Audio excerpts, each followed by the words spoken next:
Greetings, this is ETV English Language Special Program. Presenting you with today's episode, I am Kirana Baina.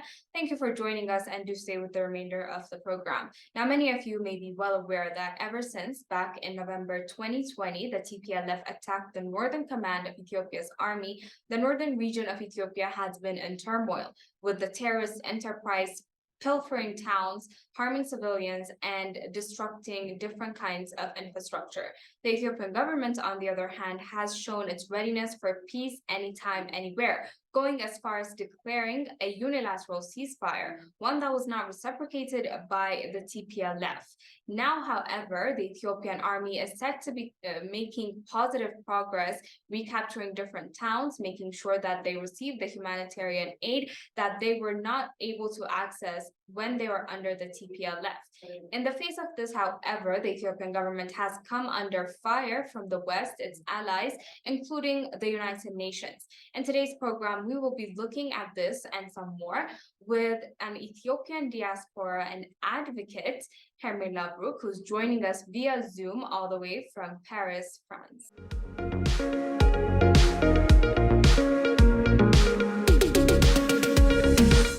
Thank you for inviting me. This is very important that a broadcast, a media shares information, key informations regarding the struggles, to be honest, what our nation is facing.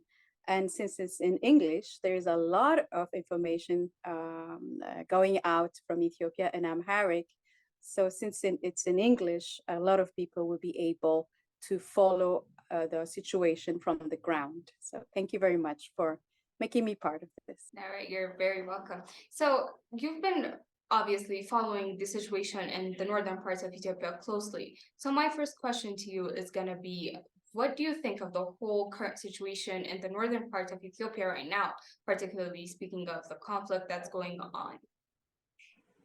Well, the first important aspect I would like to present is that if there is a conflict in one region or one area in the country, it doesn't mean that the whole country is submerged in fire and there is a war going on.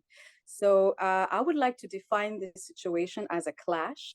It's a clash of a previously known TPLF political group that is in fact liberating the people from Tigray for the past 30, even 60 years.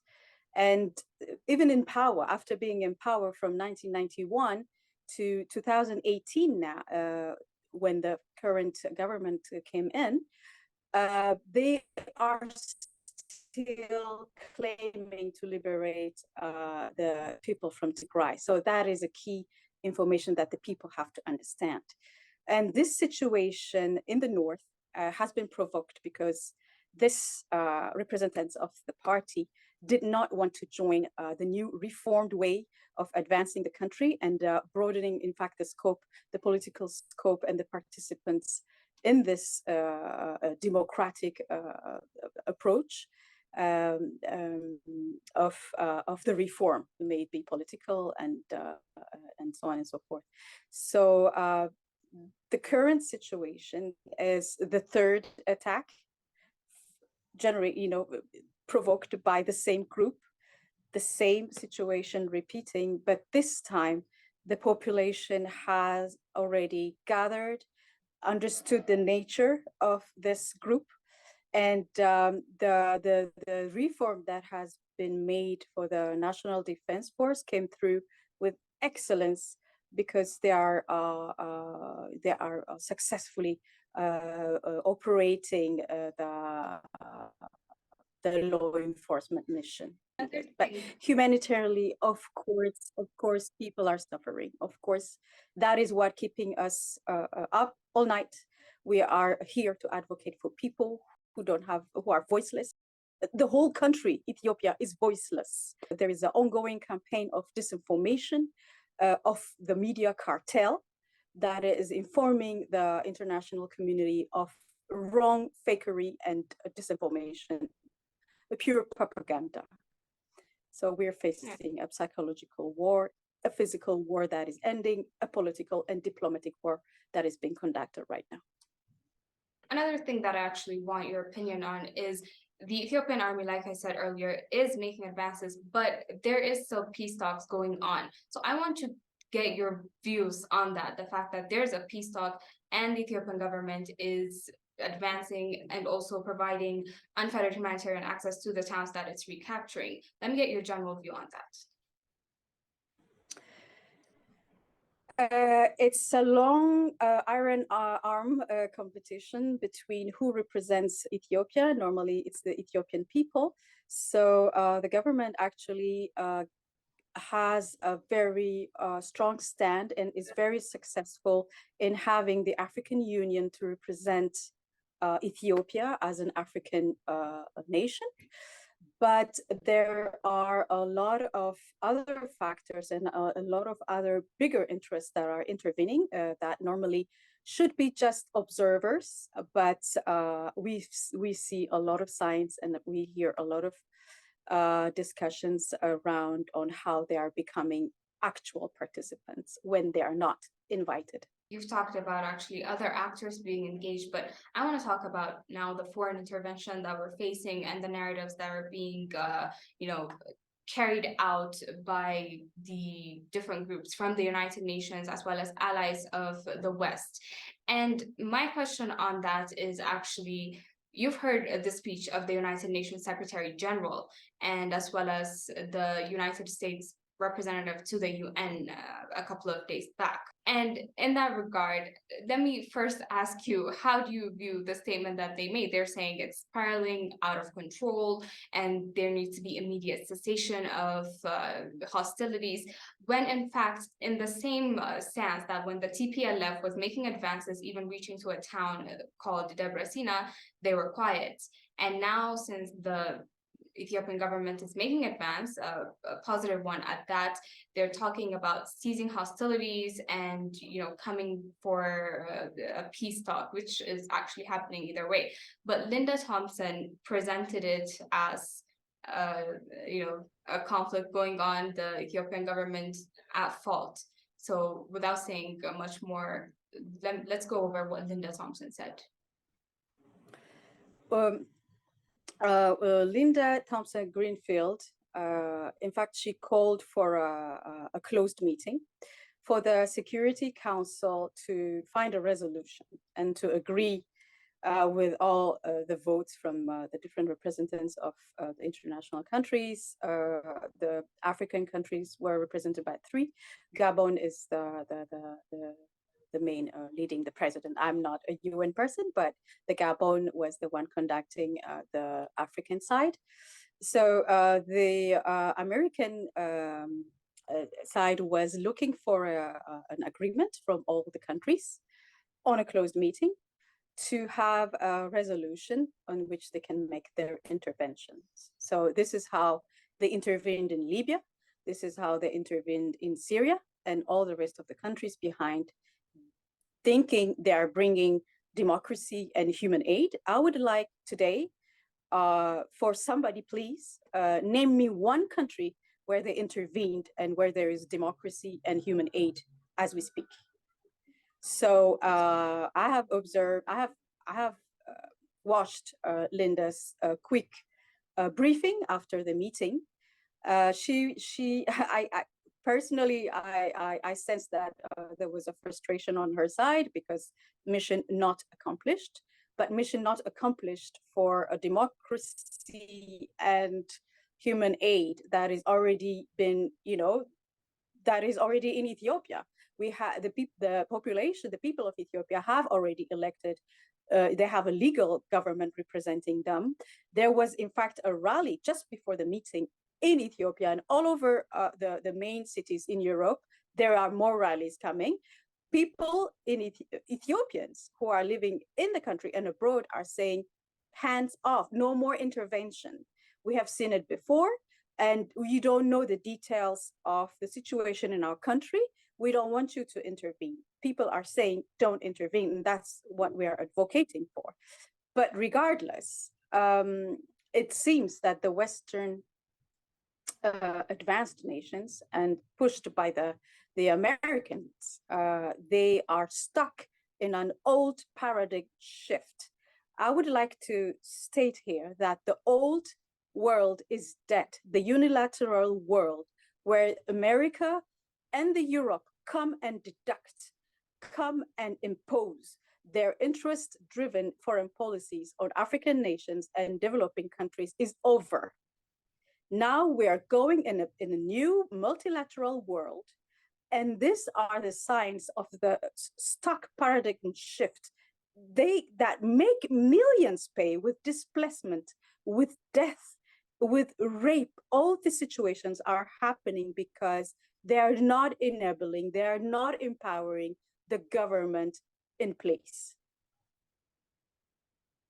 Yeah, okay. So both the United Nations Secretary General Antonio Guterres and Linda Thompson had one thing in common. I mean, they basically echoed each other, they, but I mean, they have their, sorry, excuse me, I interrupt you. They have their foreign policies on which they adopt and sometimes even becomes the law of their country regarding America, but even putting a misguided law of the country doesn't make it right. It doesn't make it true. The truth that is going on in the country, the people reflect it, the local medias reflect it. It has nothing to do about the consent fabrication that is going on with the fake news and the think tanks that we see left and right popping up to fabricate the consent for the international community and to validate the intervention that Linda Thompson Greenfield and also the UN President Antonio Guterres is planning and working to have. So they came up with the new new narrative of this spiraling out of control situation in Ethiopia, like we have seen previously, the ongoing TPLF takeover of the capital city. Get out all diplomats, please, because there is a super war going on and TPLF is taking over while everybody went out in Addis Ababa and all over the world again to say, this is not the truth. This is not what is happening. So we had the birth of the No More movement, saying, we don't need your intervention. The ship that started the whole situation of this overpowering, dictating what other nations should do, comes in fact back the 15th century from the Portuguese ship. The first time they went to India, the Portuguese, they went to India, their ships were well equipped with weapons and everything. At that time, the Persians, the Indians, and the Ethiopians were living comfortably, making their commerce without having a gun on their head. You cannot make business. You cannot be a partner while you're putting a gun on another nation. So when the Portuguese saw how prosperous were Indians, they studied their ship, and their ship were commerce. They're merchants. They had merchant ships, and they were not well equipped. So they went back home, and they came back to attack, not to attack, but to blackmail the Indian king at that time. And from that point on, I am stronger, I am well equipped, I have more weapons, so I impose my interest on other nations, started then. But today, I would like to say the Western world that the Portuguese ship has just sunk there under the sea. It's the end of this hegemony. Okay, so while both the United Nations Secretary General and Ambassador Linda voiced this concern that the conflict is spiraling out of control, and they're saying this amidst peace talks being carried out, so it's in line with their other narratives that we talked about earlier. But what do you make of it? I mean, the fact that it's coming now when we're sitting down for peace talks. Oh, I think you mentioned earlier when it looks like the TPLF side is having advancement and is gaining territory and has a political advantage, nothing comes out from these parties. And now, since the National Defense Force is very well conducting the operation of law enforcement, meaning that the government preserves all rights to protect the civilians, their citizens of the country. So now they're coming back with all these medias, name them Reuters, BBC, CNN, all of them come voicing this narrative that is constructed, in fact.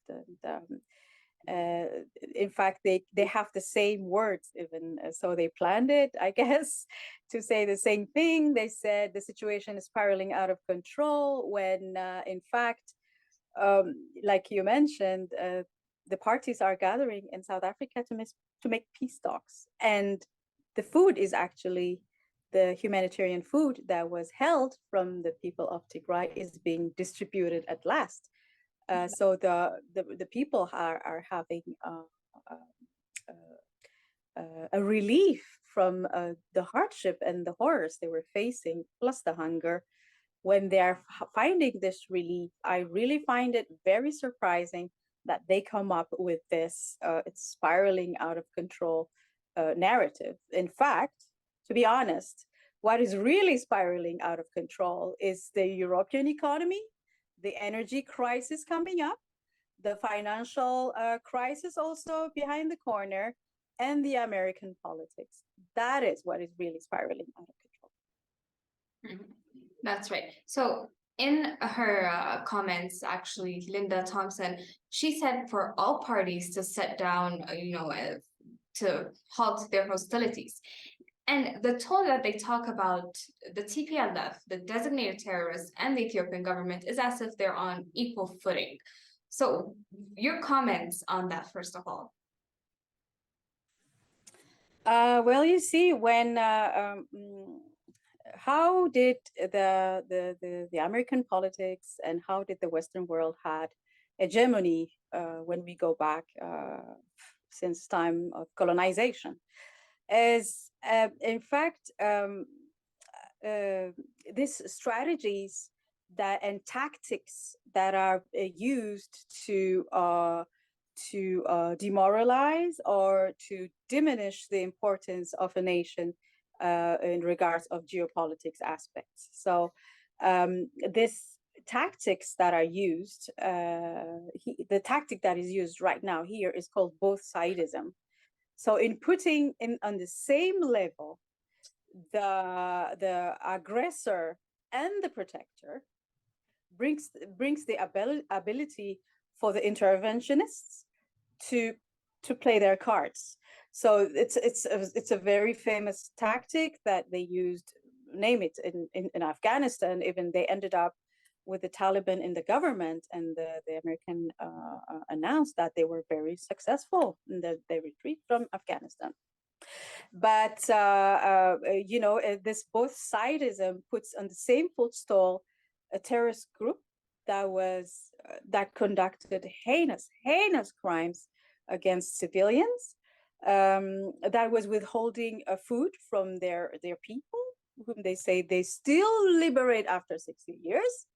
And also the horrors we've read reporting upon reporting that they still want to, that they're obliged, in fact, to keep their stand because the horrors they've committed politically, they wanted to be on the government side. So everything they are constructing is for the crimes they committed to be to make it look like the government committed it, and also putting them on the same footstool, the terrorist groups and the government, democratically elected government, putting them on the same footstool permits them to even further into more tactics until the intervention that they're aiming.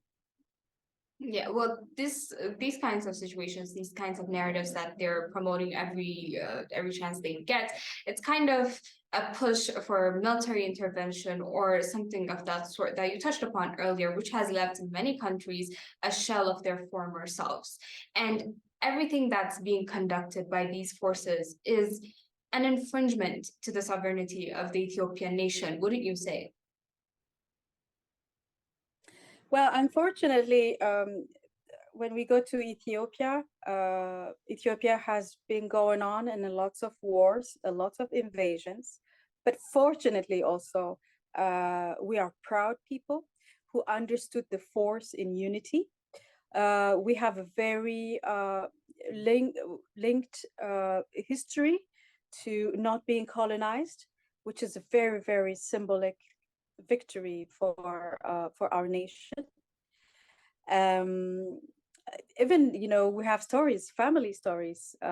For example, during colonization, when the Italians had the advantage of the weaponry and everything, Ethiopians already knew the value of their country, and they went barefoot with no arms, saying that if their uncle or their father would die in front of them for the name of their country to protect the people they love and they leave behind, would take the weapon again and fight until the victory is gained. Um, so to come back to your question, I'm missing my words. Um, we said the double standard, the both sidism, and then you say sovereignty. So to come back to the question of sovereignty, when we say sovereignty of Ethiopia, it took 30 years of TPLF divide and rule, this proxy agents, divide and rule in controlling. They used to put one civilian to control the narrative of five, to control what the five would be doing. So 1 out of 5 would be a TPLF agent. And through this silencing of the people, through this subordination, it took 30 years of hate speech, of tribalism, of inciting one community to fight against the other, of bringing up literally the colonial mantra into saying they're stronger than you and they have always subjugated you. And the subjugated one, you have to defend yourself. You have to go kill them to be able to manifest who you are, which is completely a lie. But 30 years, these people have been worked upon for the TPLF politic to take over. But the people's social strata, like Linda Thomas Greenfield wanted to state, the social strata was disconstructed. On the contrary, after 30 years of work to divide the people are so rich into living together that finally people, one person after the other, walk up into saying, no, this is really in contrary of our sovereignty, of our culture, of our living together. Now we stand as one for our country. So touching the sovereignty of a country where people lived united for 3,000 plus years is really something to take upon. That's Ethiopian sovereignty. All right, well, Hermela joining us all the way from Paris via Zoom. Thank you very much for your thoughts on this matter and your time as well. Thank you for having me. Looking forward for more interviews, and we want to broadcast our information. We want, in fact, it starts with our narrative being snatched away. And I'm really honored that a local Ethiopian broadcast reached out to me. And no more BBC, no more Reuters, no more this cacophony of a media cartel that are ganging up to advance this misguided policies on our country. Thank you. All right, well, ladies and gentlemen, that brings today's special program to an end. I was Kirana Baina, and we've touched upon very important things about the foreign intervention and attempts at interfering in the matters of Ethiopia and touching the sovereignty of a democratically elected government. Thank you for joining us, and goodbye for now. Goodbye.